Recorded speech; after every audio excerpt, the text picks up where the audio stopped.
Kemudian ada juga dari sholat itu ada doktrin tentang berbuat baiknya. Berbuat baik di sini ketika seseorang masuk ke masjid tidak mungkin yang marah-marah. Bahkan orang yang marah-marah di luar masjid ketika di dalam berada di dalam masjid semua akur ya. Semua akur karena tidak mungkin sholat dalam keadaan marah ya, seperti itu.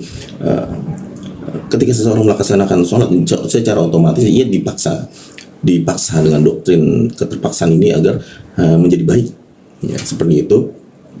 Lalu ada juga doktrin agar takut berbuat buruk ya. Nah, doktrin rasa takut berbuat buruk ini biasa disebut dengan self regulation, yaitu kemampuan diri untuk menahan dari sifat buruknya. Kenapa? Karena ketika seseorang sholat pasti salah satu pemikirannya kenapa ia sholat adalah ia takut jika tidak sholat dosa. Nah, sifat seperti inilah yang membuat seseorang akhirnya mampu tunduk ya pada rasa takutnya. Kemudian ketika seseorang sholat sebenarnya ia sedang melatih alam sadarnya, yaitu akal, mengontrol akalnya. Jadi orang yang sholat itu sebenarnya sadar dalam keadaan sadar. Bahkan menurut kembali dalam penelitian neuroscience ya, itu pada prefrontal cortex itu ketika seseorang sholat maka bagian otak itu akan aktif. Nah, fungsi dari bagian ini adalah untuk kesadaran.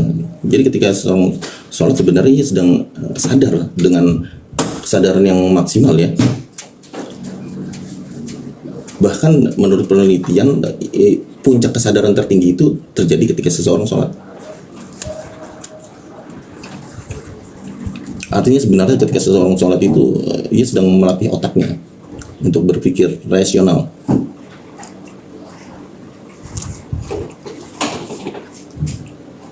Kemudian fungsi dari sholat juga melatih alam bawah sadarnya, yaitu melatih alam bawah sadarnya itu lebih ke arah hati. Ketika seseorang sholat maka hatinya itu akan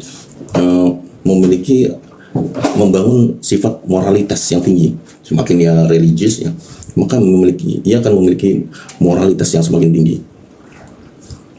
Artinya ketika seseorang sholat itu ada dua kesadaran yang ia bangun. Pertama alam sadar dan kedua adalah alam bawah sadar. Kedua alam ini bersatu terbangun di dalam sholatnya.